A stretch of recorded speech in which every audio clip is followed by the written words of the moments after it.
Hi, I'm Joshua David Mitchell, and I'm a composer. Today I'm going to talk about the music from a film I scored called The Borrower's Hypnotist. This is an animated short film directed by Tang for her thesis at Cal Arts. It's about a young girl named Aria who can magically alter her appearance in order to look like other people and fit in better. When her ability to borrow other identities starts to get out of hand, she seeks help from a hypnotist in order to regain control. So I am really proud of my work on the short film. I think I managed to do some really interesting things on a narrative level.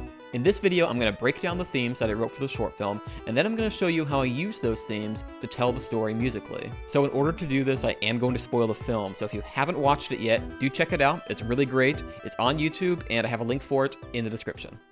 So I wrote a few different themes for The Borrower's Hypnotist. All of those themes are pretty short. They're really just a handful of notes each, and this is because of the length of the film. The Borrower's Hypnotist is only about 7 minutes long, and if you're scoring a film of this length, you don't really have time for long line melodies or even just like an 8-bar melody. You kind of have to be very concise with your themes and make sure that your ideas can be understood with just a few notes. I think that the theme that I came up with for Aria is a really good example of this. It's a 7-note theme, and I think with just those 7 notes, I managed to capture both the longing of her character, but also sort of the wandering nature of her as she tries to grapple with her identity.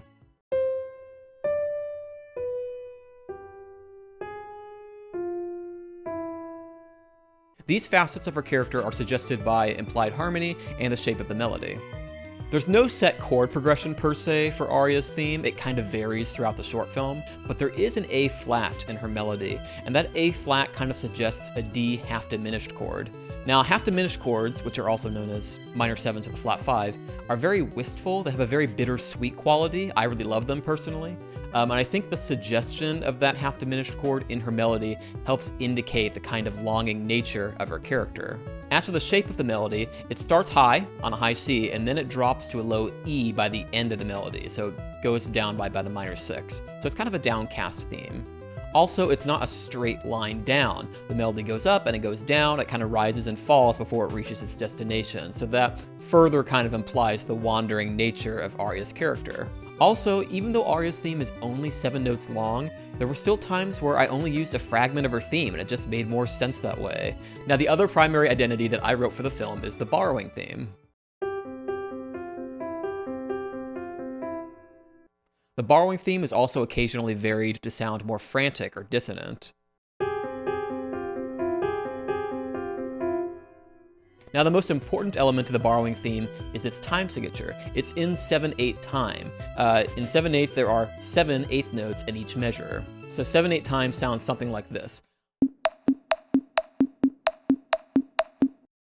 So you can hear that 7/8 has kind of a lopsided feel.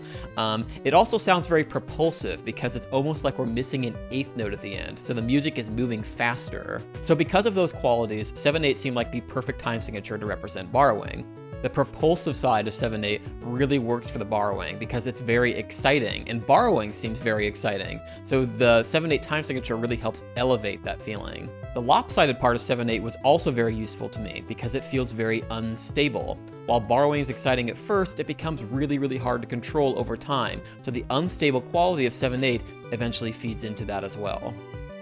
Now, there were a couple other smaller motifs and ideas that I also used in the short film. One of them is this descending ostinato, usually played by the harp. I just ended up using this idea in moments of wonder.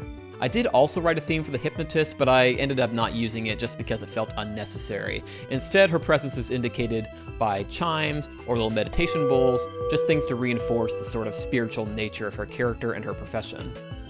Okay, now let's talk about how I used those themes in the film in order to tell the story musically. So the film opens with a rendition of Aria's theme right away.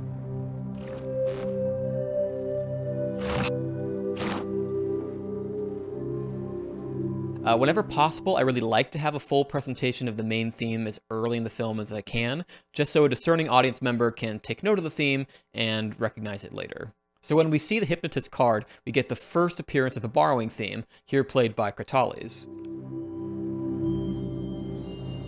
Now you may be asking, why are we using the borrowing theme for something related to the hypnotist? Well, originally the borrowing theme was actually a theme intended for the idea of hypnotism, and I was going to have a separate theme for borrowing. But eventually I just decided that it would make much more sense to have those two ideas be represented by the same theme.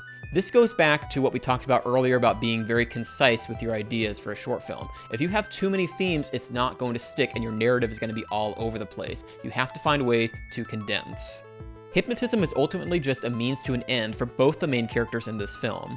Aria is using hypnotism in order to regain control for borrowing, while the hypnotist, spoiler alert, is using hypnotism in order to borrow Aria's identity. So as you can see, these two ideas are linked, and as such, it just made sense to link these two ideas musically. This all kind of goes back to what I was talking about earlier with having concise thematic ideas. I wasn't just talking about having short ideas. I was also talking about the quantity of themes and ideas you have. If there are too many themes or too many ideas, and they're all serving similar functions, then it becomes extraneous and superfluous, and eventually it's just kind of a mess, and you lose the ability to have a clean narrative. One of the primary thematic ideas behind The Borrower's Hypnotist is the idea of loss of self or loss of identity by trying to be someone that you're not. I musically represented this idea by having the borrowing theme slowly take over Aria's theme over the course of the short film. One of the clearest examples of how I achieved this is in the montage sequence in the middle of the film when Aria starts to understand the benefits of borrowing. Throughout the montage, Aria's theme seems surprisingly absent, even though it's been with us for much of the film prior.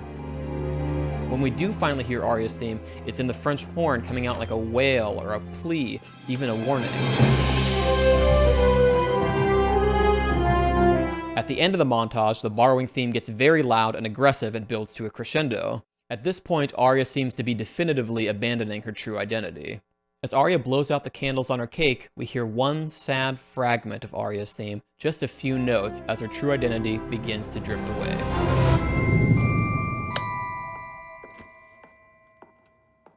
As much of the film is seen through Aria's viewpoint, I also decided to take her perspective with the music.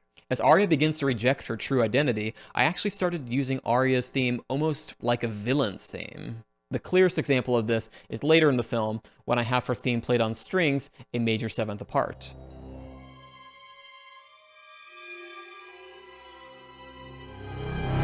Eventually, there's a sort of chase sequence where Aria is in pursuit of her true self. For this sequence, I used Aria's theme everywhere, almost like it's taunting her for not being able to catch up with who she once was.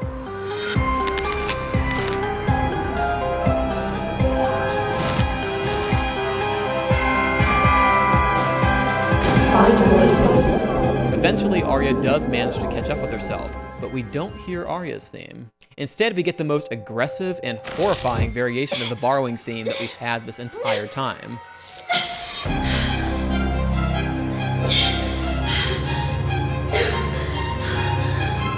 What's happening to me? Where's my face? And this just really serves to show how this persistent borrowing has completely doomed Aria. And then we get to this final scene where it's revealed that the hypnotist really just wanted Aria's identity for herself all along. And I knew from the very first time that I saw the sequence that just as the hypnotist steals Aria's identity, that I was also going to want the hypnotist to steal Aria's theme. So for this final shot where we see the hypnotist admiring her new identity in the mirror, we hear Aria's theme, but it no longer belongs to her.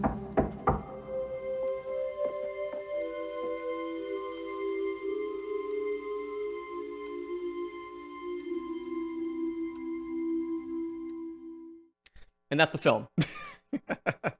Thank you for watching. I really hope that you found this video entertaining or useful or helpful in some way. If you have any questions for me, let me know in the comments. I'd love to answer them. If you have any feedback for me, please let me know. This is kind of my first time doing this kind of behind the scenes type video. I'd like to do more of these, so if you have any input, I would love to hear about that. And stay subscribed if you don't want to miss the next time I put something like this out. But again, thanks for watching, and until next time, take care.